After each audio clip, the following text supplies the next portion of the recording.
After 737 days, they are home. Twin brothers Gali and Ziv Berman waving to crowds as finally they return to Israeli soil. Taken from their homes together, they return together.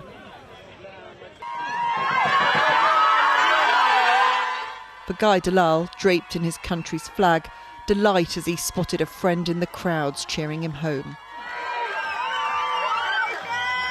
The last crowds he'd been in were at the Nova Festival as he was kidnapped.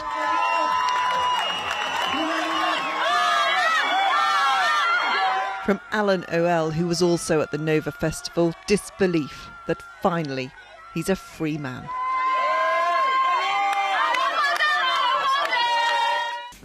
After 2 years, all 20 living hostages are at liberty. A moment for prayer and tears.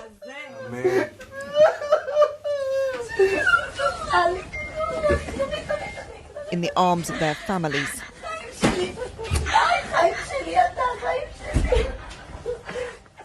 Freed from captivity.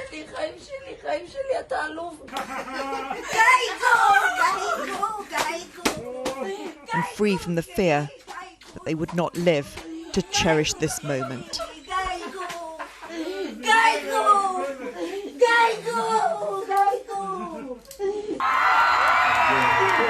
The releases began at daybreak. In Tel Aviv Hostages Square, the songs and signs told of imminent homecoming, not detention. Their faces told of the agonies of the past 2 years. This place has offered refuge and solace. Today, it was a place of joy. In Gaza, the Hamas fighters of the Shadow Unit oversaw the release process. Having kept their captives hidden for 2 years in a modern twist to an ancient way of warfare, the first family contact came by video call. Beside Ron Breslavsky, the masked face of his captor and the smiling face of his mother on the screen.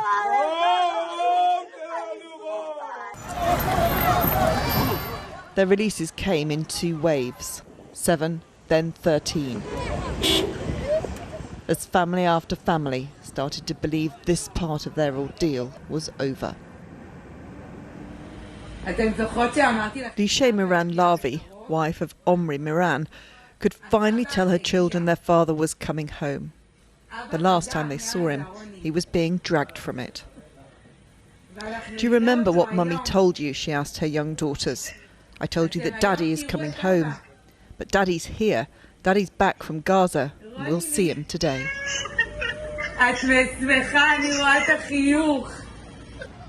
Also being returned, the bodies of some of those who did not survive. Only 4 of the 28 families of the dead will receive their bodies. The others are still missing tonight. For those who mourn them, the wait endures. For Palestinians freed by Israel, a return to a wasteland of destruction and the ruins of their homes.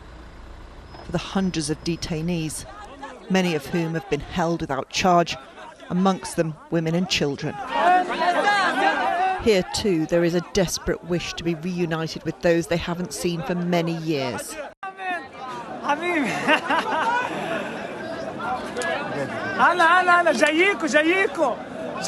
"I'm coming," he says. "Where are my mum and dad?" In Gaza now, no one is where they used to be, and not necessarily still alive. Others, sent to exile, were serving life sentences, judged by Israel as posing the gravest threat to the state. With perfect choreography, President Trump arrived in Israel as the first captives crossed the border. Air Force One, this is Ben-Gurion Tower. Welcome to the State of Israel, Mr. President. Your visit carries deep meaning for our people in these times. And thank you very much, Air Force One. A lap of honour over Tel Aviv, above the mural of thanks in the sand. Today, the first phase of his ceasefire deal became a reality. President of the United States of America, His Excellency Donald J. Trump. And then it was a lap of honour in the Knesset, a standing ovation, and the chanting of his name, his welcome. After so many years of unceasing war and endless danger, today the skies are calm, the guns are silent, the sirens are still, and the sun rises on a holy land that is finally at peace, a land and a region that will live, God willing, in peace for all eternity. His speech was interrupted by an Arab member of the Knesset and a far-left representative, demanding recognition for Palestine. A brief interlude, but a reminder of how fundamental that issue is to the chance of long-term peace. Prime Minister Netanyahu's war in Gaza has seen him accused of war crimes and of prolonging the war and the hostages' captivity to protect his own political ambitions. Today, he remained defiant. We've paid a high price for this war, but our enemies now understand just how powerful and just how determined Israel is. They understand that attacking Israel on October 7th was a catastrophic mistake. They understand that Israel is strong and that Israel is here to stay. And this, Mr. President, is the indispensable foundation of peace. Peace through strength. Both men say this war is over. This region will hope they're right. For the hostages, this part of their battle is at least at an end. They have physically left their cells. Now they must leave them mentally too. Emma Murphy, News at 10, Jerusalem. As Emma mentioned, the safe return of the hostages to Israeli soil was the trigger for the next step of this precarious process, the release of almost 2,000 Palestinians, 250 of them convicted of crimes. The rest had been detained in Gaza and held by Israel. Many were returned to Gaza, others to the West Bank, where John witnessed jubilation bordering on hysteria at their arrival. Yet there was despair too, as some, rather than going home, were dispatched into exile.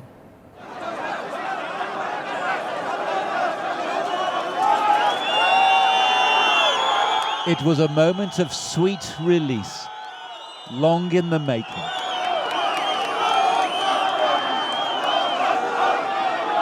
And for Palestinians, what they see as a rare victory over Israel. Their prisoners, many serving life sentences, were freed to scenes of pandemonium. Rapturous were the many reunions we watched.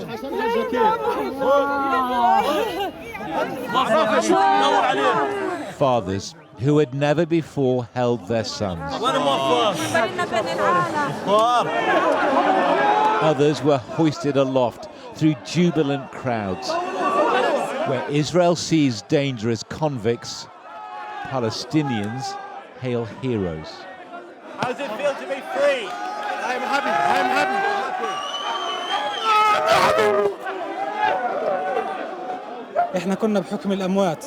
We were dead, but now we live again. I cannot describe my feeling. I am so joyful. They were gone from their time in Israeli jails. Some knew nothing until this morning of the deal to swap them for the hostages of Hamas. I say to our people in Gaza, thanks for everything you did for us, says this ex-prisoner.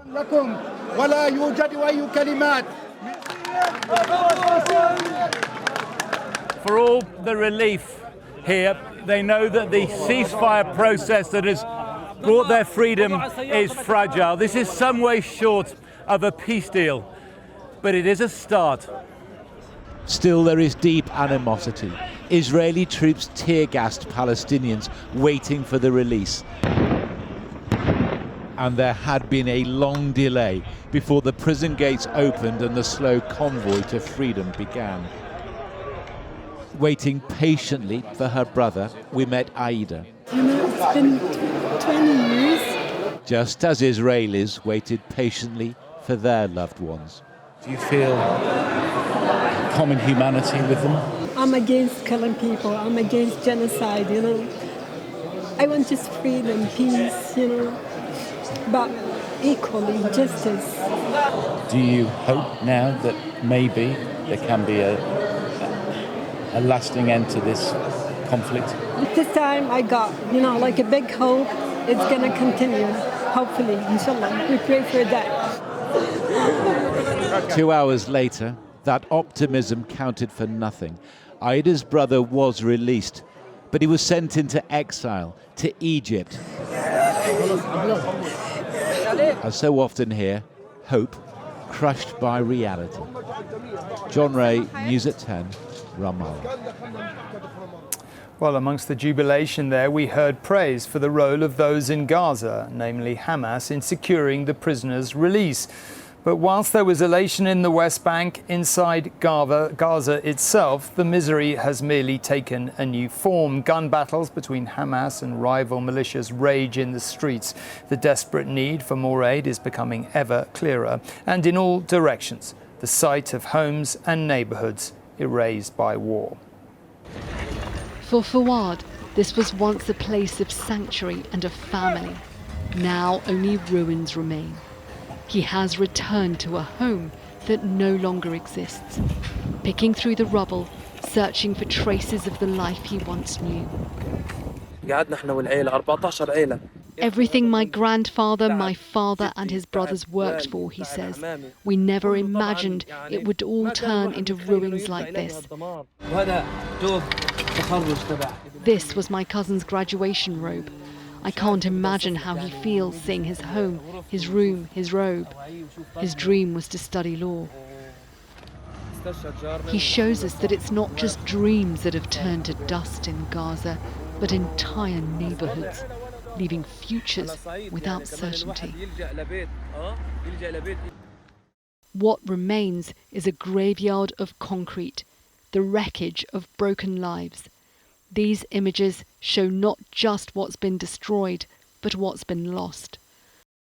Homes are now either tents or schools, which have been turned into shelters. I wish for this to stop and never come again, Sundus told us. I want to get back to school and become an adult. Amid the devastation, though, a fragile order still clings on. Hamas gunmen are back, moving through the streets to reassert control after the ceasefire. Clashes with local militias have flared in parts of Gaza City. Hamas's mobilization is no surprise, a show of strength as questions grow over who will rule Gaza next. A move that could yet complicate the US-backed plan calling for the group to disarm. But for most Gazans, the battle is not for power, it's for survival. A population on the brink of starvation. Today, another convoy of aid made it through, a trickle of relief in a sea of need. Those on the ground in Gaza say people face a daunting task of rebuilding their lives. We're really prioritising nutrition supplies to fight the famine here in Gaza City. We're prioritising the production of safe drinking water for people. And we're also really focused on making sure that people can survive winter, which is just around the corner. The scale up of aid needs to start now, and it needs to be hundreds of trucks a day to meet the vast needs here in the Gaza Strip. For many, survival itself has become an act of quiet defiance. The people of Gaza cling to what's left, the promise of tomorrow, and the flicker of hope. Sejal Karia, News at 10. And we can speak to John, who is in Ramallah in the occupied West Bank tonight. John, we saw people in the West Bank where you are praising Hamas in your report. In Sejal's, we saw Hamas visibly masked gunmen reasserting control in Gaza. We've seen them battling rival militias. So it's kind of unclear what has changed and how the peace process that calls for Hamas to disarm, of course, could possibly work. Well, that's right, Tom. Look, what we saw today was the completion of phase one in a peace process, which only gets a lot more difficult from now in. And it was painful indeed for the Israelis to release those prisoners that we saw released here.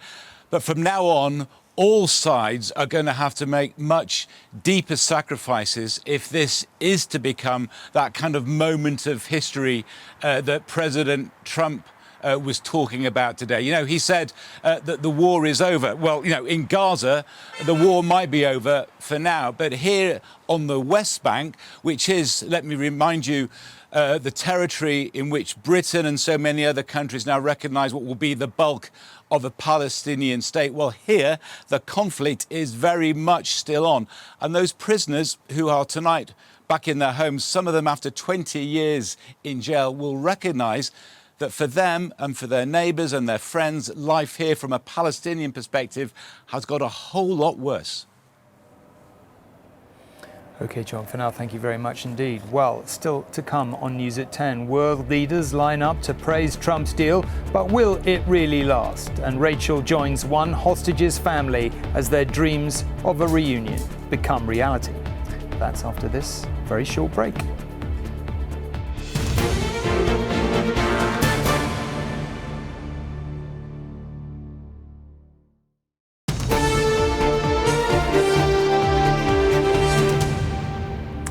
Welcome back. Donald Trump was enjoying celebrating his peace plan so much today that he kept world leaders waiting for him at a summit in Egypt. Keir Starmer had been there since last night. And when President Trump did eventually arrive, he was very much the man of the hour, with leaders quite literally falling into line behind him. Any doubts they might have about the long-term viability of his deal and the hurdles it still faces, they very much kept to themselves. Can we get the documents, please? Silence, except the scratch of pens against paper. Donald Trump came to Egypt to sign the deal. This took 3,000 years to get to this point. Can you believe it? And it's going to hold up, too. It's going to hold up. He offered an answer to the question of whether it will endure, delivered from behind a sign that proclaimed peace, even when stripped of the overstatement, a moment of real consequence. The final sprint to this deal began less than 3 weeks ago on the sidelines of the United Nations in New York. I met with many of the people in this room, and it all just started coming together. One by one, leaders were ushered towards Trump as if presenting themselves before an emperor. Handshakes and unbroken praise. This deal carries his name, but the work was not his alone. And few did more than the Emir of Qatar, which played a crucial role in negotiations. Then there's a group of leaders, including Sir Keir Starmer, who officials close to those talks say did help to shift the calculus. Yes, today is historic, but what happens tomorrow really matters. And that's why what I've been discussing with leaders all day is what part can we play? And we, the United Kingdom in particular, I think, can play a part in monitoring the ceasefire. Then, escorted by the French president, came Mahmoud Abbas of the Palestinian Authority. Just weeks ago, he was denied a visa to travel to the US. Now the stage was set for the most crucial conversation here. And as he turned to step away, Trump took his hand, a clasp that lingered, delivering one of the defining images of this summit. As the leaders reported back to the people they serve via social media, another truth was plain. Public opinion had been at their backs to support and encourage an end to the conflict. People wanted to work, that's the difference. Also in the room was Tony Blair, here with Trump's special envoy. He helped shape the plan and could still oversee a transitional authority in Gaza. It would be a controversial choice. But absent here was Benjamin Netanyahu. Some of the other leaders didn't want him there. They allowed Trump his victory lap, but will soon encourage him to back a two-state solution. the flattery will soon be over. Then the time for persuasion. Rohit Katru, News at 10. President Trump is in the air on his way back to Washington tonight, and Dan joins us from there. Dan, I mean, I know Donald Trump's got troubles at home, but this did really seem like an unequivocal triumph for him. But we've talked already a bit about the difficulties ahead. It's really going to depend on how much he continues to use his influence and weight. What's your take on it?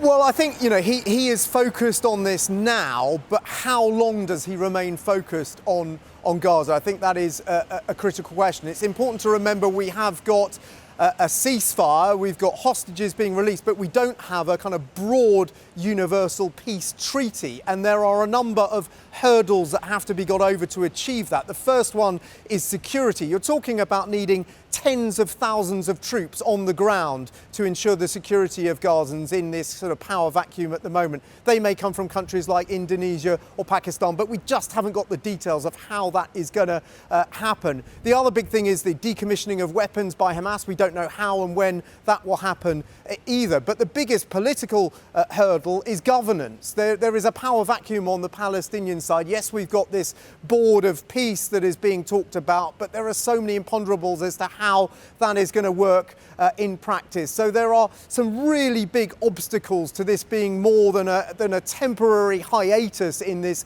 conflict to broaden out into something much more long-lasting. OK, Dan, thank you very much. Well, tonight is the first night in more than 2 years that the 20 men held by Hamas are no longer hostages. Their first night back home. Their horrific ordeal has been hidden from the world. The stories of what they've been through, if they share them, will doubtless be very difficult to hear. Today, they returned to Israeli soil. For many, their relief shared publicly. Others remained out of sight as they begin their journey back to normality. Rachel has been following their stories and joins us now from Hostages Square in Tel Aviv. Rachel, I think this is a day anyone who witnessed it won't forget, because their stories and those reunions were just so incredibly emotional, were they not? They really were, and it's interesting tonight that there has been quite a shift in mood here in Hostages Square after the joyous scenes we witnessed earlier. It has become once again a place of quiet reflection, and that's because in the past few hours they have put up the photographs with the Israeli flags above them of those who didn't return, who didn't survive captivity, and whose remains were meant to be returned today, but who instead remain in Gaza tonight. And it is for these 24 men and women that the giant clock here in the square still ticks. And there is so much love for them and their families and for every one of the hostages that came back today. And if there was any doubt for them about that, that was put to right by the helicopter pilots who flew them to hospital, because they circled the skies above this square, not once, but in some cases twice. It's difficult, really, just to convey how familiar the faces of the hostages are here. They are all over cars and bridges, and they are held so dear, along with their families who've campaigned for them so publicly. And that is why those reunions were quite so emotionally watched here in the square. It has been a momentous day for Israel, but the past 24 hours belonged more than anyone to the hostages' families. And I was able to spend the day with them as they watch the homecoming begin. It is just before 8 in the morning, and the waiting seems endless for the family of Nimrod Cohen. They know this is the day, but they only believe it when they finally see his face. Nimrod's mum has texted a photo of him. He's still in the hands of Hamas, but he's alive. And his mum wants her sister to be the first to know. You know, she was afraid what she will see, and us also.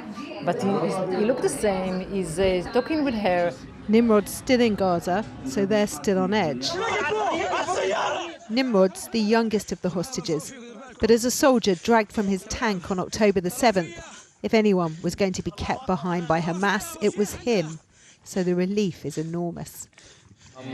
We heard that Nimrod is coming home at 10 to meet his mother and his father and his family, the whole entire family, and we are very excited.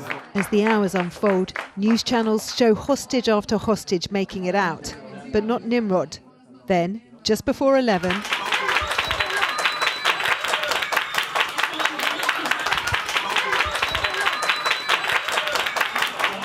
and this is the moment, 3 hours after the process began, they've heard Nimrod is with the Red Cross. He is in safe hands at last. he's on his way to his mum, waiting at the border. She says her son looks like he's smiling, he looks okay, he's a bit thin, but he's in good mood, and she's calm now. He's coming to Israel right now, coming home right now. But the hours pass and you can see the toll the last 2 years have taken. It's only when they see Nimrod in Israel and brushing his teeth, a simple comfort so long denied him, that they explode.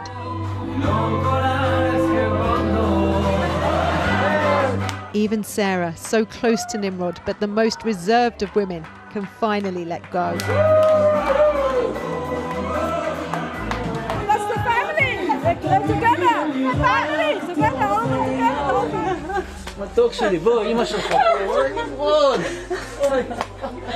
They've dreamt of this moment, and it's healing 2 years of pain. And we couldn't help her. We cannot do anything. So that's why I'm so excited, because it's happening. They've made it. He's home. Rachel Younger, News at 10, Jaffa. Well, Robert Patterson's show is coming up right after this with much more discussion on Gaza. But before we go, a few final thoughts from us and particularly from Emma. I mean, what a day, really. You felt like there was a collective sigh of relief across the region. But what did you make of it and what happens next? What struck me was that it was all very choreographed today. The one thing that wasn't was the moment those protesters shouted that they wanted Donald Trump to recognise a Palestinian state, and they did that in the Knesset. Now, they were bundled out within seconds, but the reality is what they said there echoes the thoughts of millions of people, as well as some very senior politicians around the world. It was a thought echoed by King Abdullah today. That is the one thing that is not being truly addressed at this point. And as King Abdullah has said, without that, there can be no long-term solution to this whole situation. And listening to Donald Trump as he spoke with great enthusiasm, as indeed he has the right to, when you see those releases and you see that people have freedom that they haven't had for such a long time, you do have to think it's a little bit like the Emperor's New Clothes, that if you keep saying it, if you keep saying you believe in it, maybe everybody else will. I think this might be rather more complicated, though, and there is a lot of pressure going to be needed. OK, Emma, thank you very much indeed. Well, there is, in the end, something atavistically inhuman about taking a hostage. Some of you may be old enough to recall the British and Irish hostages in Lebanon coming home. People who never met Brian Keenan or John McCarthy, reduced to tears at the sight of those first steps to freedom. Perhaps one day soon we may hear of what the brothers Berman thought had become of each other in captivity, how they must have dreamed of this moment. And Rom Braslavski's mother of this one. And the families of the Palestinian prisoners who must have wondered if their loved ones would ever walk free again. There was still so much that was sobering about today: the destruction, the hostage families whose fate was to receive only the remains of their loved ones. Nothing good has come out of these past 2 years. An abject reminder which the human race apparently still needs, that war brings only suffering and misery, and in ways that honestly defy the imagination and sometimes credulity. This, though, was a day of hope, unequivocal and joyful. We can only keep our fingers crossed that President Trump is right, that we never forget, and that the region and the world does decide never again. From all of us here, good night, and thank you very much for watching.